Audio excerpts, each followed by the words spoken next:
पूर्णिया से जीत दर्ज करते ही एक्शन मूड में आए सांसद पप्पू यादव।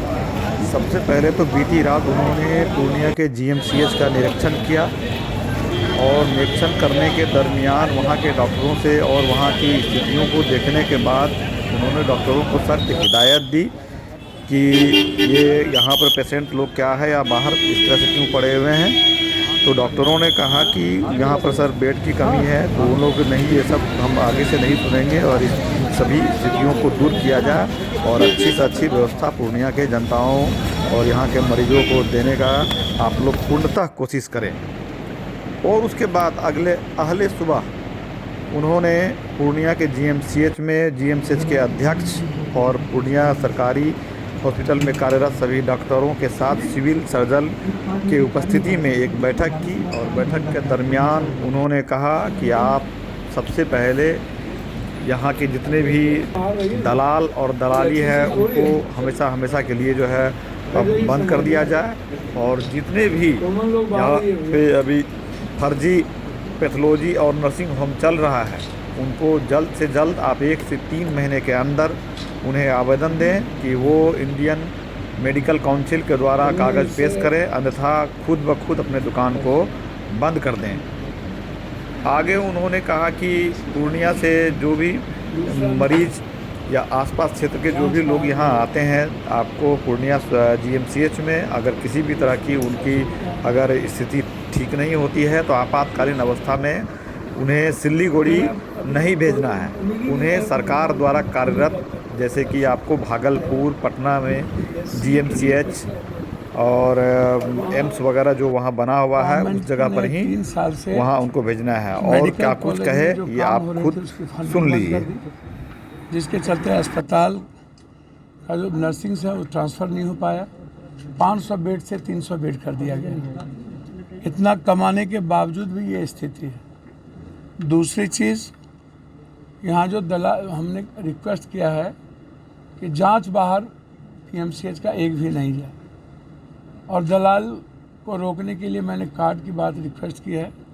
2, तीसरी चीज़, तो एम्बुलेंस है, ज़्यादा नहीं है तो एम्बुलेंस जाएंगे, एम्बुलेंस बाहर ना जाए, बिना कार्ड के कोई एंट्री ना हो, ताकि दलाल लोग जो यहाँ से अल्ट्रासाउंड, सीटी स्कैन, एक्सरे जो बाहर जाते हैं वो ना जाए। तो ये सुनिश्चित हुआ है। आईएमएम के अध्यक्ष भी है, डिप्टी सुप्रिटेंडेंट साहब हैं, सिविल सर्जन साहब से मैंने रिक्वेस्ट किया है, जितने नर्सिंग होम हैं जो मेडिकल काउंसिल ऑफ इंडिया के रूल से नहीं हैं उनका लिस्ट आप हमको भेजिए और आपके ऑर्डर से नर्सिंग होम खुले हैं तो आप उसको उस पर कार्रवाई कीजिए, उसको नोटिस दीजिए कि आप रूल्स को अविलंब उनको समय दे दिया जाए, 2 महीना, 3 महीना, 1 महीना, जो भी इनको अच्छा लगे, 3 महीना से नीचे 3 महीना के बुक करने कि आप अविलंब मेडिकल काउंसिल ऑफ रूल्स को फॉलो करें नर्सिंग होम, तब आप चलाएं। और जो पीएससी है उनको कैसे मजबूत किया जाए ये मैंने इनसे रिक्वेस्ट किया है। और डिप्टी सुप्रिटेंडेंट साहब से मैंने कहा कि बोझ ना पड़े किसी भी कीमत पर और कोई भी जांच बाहर ना हो, दवाई बाहर से ना खरीदा जाए, दलाल की एंट्री ना हो। ये हम लोगों ने एक तत्काल इसकी रिक्वेस्ट की कि शुरुआत हो और एम्बुलेंस मनमानी ना करे। ये 2-3 बातें अभी हुई है।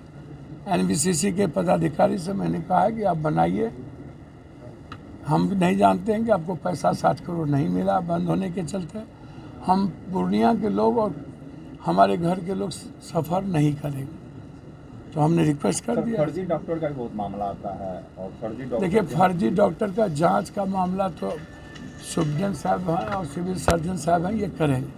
कोई पर्टिकुलर इस तरह की बातें आएगी तो हम उनसे कहेंगे, उसकी जांच होगी किसी भी कीमत पर। लेकिन अभी जो सबसे बेसिक है, जो परेशान है, वो है पीएससी में डॉक्टर्स का अभाव है, नर्सिंग के अभाव है, पीएससी सही ढंग से नहीं चल पाता है, तो ये प्रॉब्लम है। और उप स्वास्थ्य केंद्र जो है वो एकदम नहीं के बराबर चल रहा है। तो मेडिकल कॉलेज में भी डॉक्टरों की काफ़ी कमी है। तो भैया ये तो गवर्नमेंट देगी ना। अब तो यहाँ कॉलेजेस खुल गए, तो इन्होंने तो बोला कहाँ गए, यहाँ नहीं है, वो डॉक्टर्स की कमी है।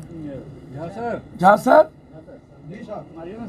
आपने तो कहा ना कि यहाँ फैकल्टी में सर ऐसा है, हम लोगों के पास मोटा मोटी यही समझे एक पहले जो रिम्स खुला है इसी को अच्छे मजबूत बनाने की बात अच्छा, करें। रात में आप आए थे निरीक्षण में, क्या स्थिति पाए थे? अच्छी नहीं है, आप लोगों ने देख लिया। एक बेड पर 5 आदमी, नीचे में 2-2-2.5 महीने से यहाँ पेशेंट पड़ा हुआ है। और बाहर से उन्होंने कहा कि हम लेते हैं। बर्निंग वार्ड में बेड सीट नहीं है, हम ही बर्निंग वार्ड दिए थे, हम ही ओपीडी दिए थे। तो हालात अच्छे नहीं हैं और मैं समझता हूँ कि ये इतने बड़ा इंफ्रास्ट्रक्चर होने के बाद और मेडिकल कॉलेज बनने के बाद ये इंफ्रास्ट्रक्चर सही नहीं है। सर बाहर में प्राइवेट एम्बुलेंस है जो अमूमन पेशेंट को लेके कहीं ना कहीं नर्सिंग होम का कैप रहता है, वो लेके बाहर जाता मैंने है। कहा है उसको सिविल कैसे सर्जन रोक साहब से सकते हैं? कि आप अविलंब चिट्ठी में लिखिए कि कोई सिल्ली गोरी नहीं भेजे, किसी भी कीमत पर सिल्ली गोरी नहीं जाएगा। आप डीएमसीएच जो रूल है, जो गवर्नमेंट का रूल, हम उसी को फॉलो करने के लिए डीएमसीएच भागलपुर, आईजीएमएस, मेदांता, यही है ना? जी government higher centre, government higher centre या पटना एम्स। या पटना। पहले भी बहुत सारी जांच कमेटी गठित हुई फर्जी नर्सिंग होम पैथोलॉजी के ऊपर, लेकिन आज तक किसी के ऊपर कार्रवाई नहीं सर इसके पहले क्या हुआ, आप बेफिक्र रहें, हमने लिस्ट मांगा है और आप बेफिक्र रहें कि उस पर कार्रवाई होगी। लिस्ट आ गई, हॉस्पिटल में काम होता है और सैकड़ों की संख्या में कार्य। जी। हम आईएमएस के अध्यक्ष जी से आग्रह करेंगे कि आप इसमें कोऑपरेट करिए निश्चित रूप से सर। और जो medical council of India rule के तहत है सर उसको कहिए फॉलो करने। सर ये मेरा रिक्वेस्ट है ये आपसे। और भैया आप इसको ऑर्डर करिए कि आप 2 महीने के अंदर आप अपना रूल फॉलो कर लें। 2 महीने के बाद इसको बंद करना पड़ेगा आपको। ये बहुत क्लियर। कुछ लोग सांसद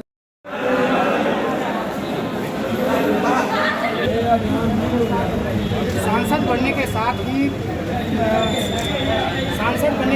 पप्पू यादव फुल एक्शन में आ गए हैं। आप देख सकते हैं कि अभी मेडिकल कॉलेज पहुंचे हुए हैं। रात में क्या क्या नहीं